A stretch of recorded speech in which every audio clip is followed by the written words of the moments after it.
All right. Um, you went through the causes from your analysis, Yeah, and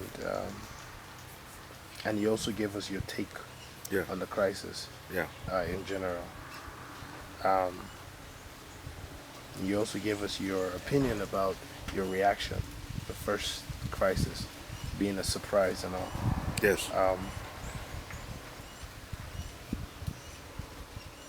okay. Have you ever heard of an organization titled MAMSA? MAMSA. It was formulated here in Plateau. Mamsa, Yes. what do they do? I believe it's an organization that was put together in the mid 80s or something of that nature to about the 90s. And it's quote unquote still active, but it's not as aggressive as it used to be in the past. But it was something to bring about peace and some kind of a union between the indigents or something of that nature.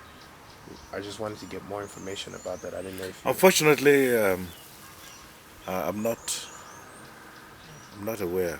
Okay, I'm not aware of. that's okay. Well, we'll move along with that. Um, what do you see in the future or for the future for the city, Joss? I've said in the course of my speech to you that following the re-election of Governor Jang and following his blueprint and also following his budgetary provisions for development and following the fact that he's reaching out to a lot of stakeholders and trying to run an all-inclusive government. I see the future of Jos, as I said before in this speech, that would be one of the biggest peaceful towns in the country. It will get back its past glory of being the center of peace and tourism. And I've also gone as far as telling you some of the things that we necessarily have to do. It's not going to be a one-man show on the part of the governor. We all hands must be on deck. There must be change of heart on the part of the indigenous to see a hard-working governor, to give him a fair chance for him to achieve the goals which he has set out for himself, and not to block him because of political differences. All of us have a stake in this town. Number two, I also told you that the federal government has a major role to play. They must go back and assist the government of Plateau State to reclaim some of the lost lands that were exploited in the quest for mining for tin, that in turn paid all the bills for this country, including development of the oil industry in the South. Then, the land remains unreclaimed, remains devastated, and of the remaining portions, with population explosion, we have herdsmen who come and try to struggle on the lush, along with farmers, and that creates environmental negative impact. A fight starts that spills into the city. So federal government must set up a commission that looks at the peculiarity of the plateau, following the past colonial activity that took place here. But I see that once all these activities culminate into and dovetail into the developmental blueprint of David Chang, plateau will pick up in no distant time. Give it another 24 months, you will see everybody almost coming back who fled the city. Some feel like the government are incapable of maintaining security in the city. What is your take on that? Security is a general responsibility for everybody. You cannot leave security 100% in the hands of government alone. If you see your neighbor behaving strange or having elements that are behaving strange or doing something wrong, you have a duty to report that to the authority, who would act promptly to stem whatever wrong they're doing in the bud. You don't wait until government is not a magic setup. Government works on information, on data. So to say government 100% will bring about peace or no peace is wrong. Let's say that we all want peace and everybody will work towards peace. Everybody will work towards peace. Government will provide what is called enabling environment. But the peace per se must be brought about by the indigents, by the people, by the citizens themselves. That is one. And then two, there is a general peace problem, not just peculiar to Plateau State. I think some organizations like Boko Haram and some religious organizations that are in some neighborhoods or some neighboring states must equally be stemmed, because those are some of the activities in some of these neighborhoods that have a spillover effect into the plateau.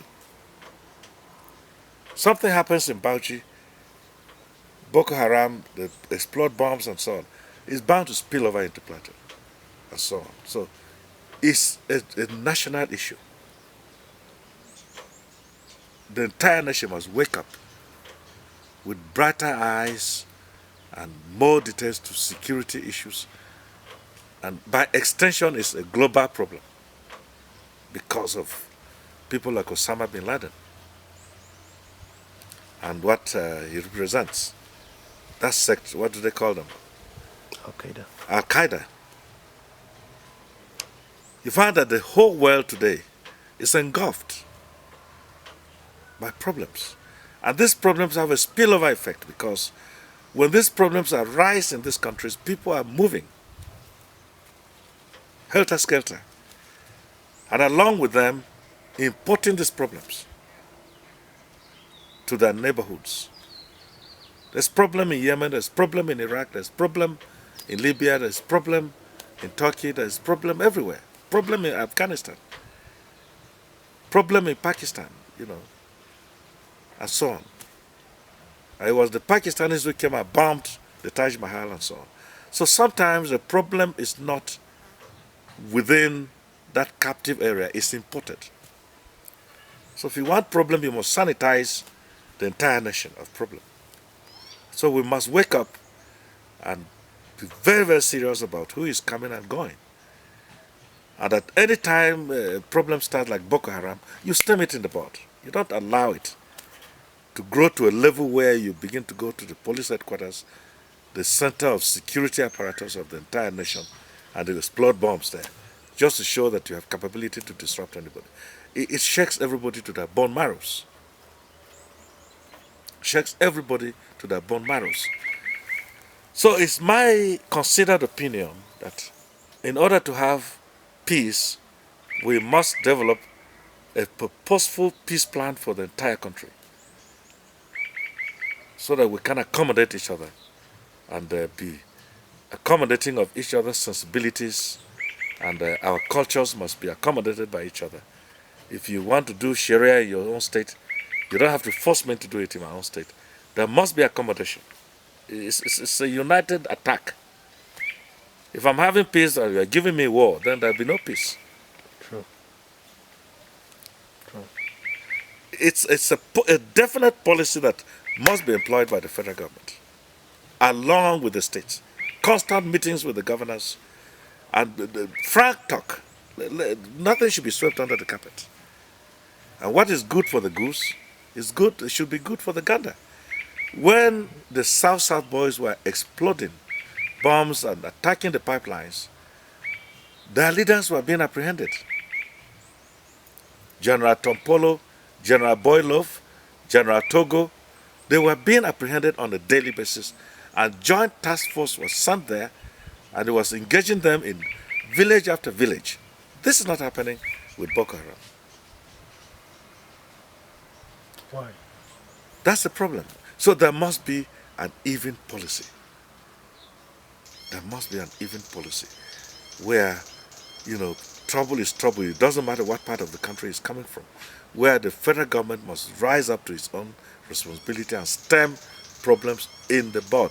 Once you apprehend the leaders, the problem will naturally stop.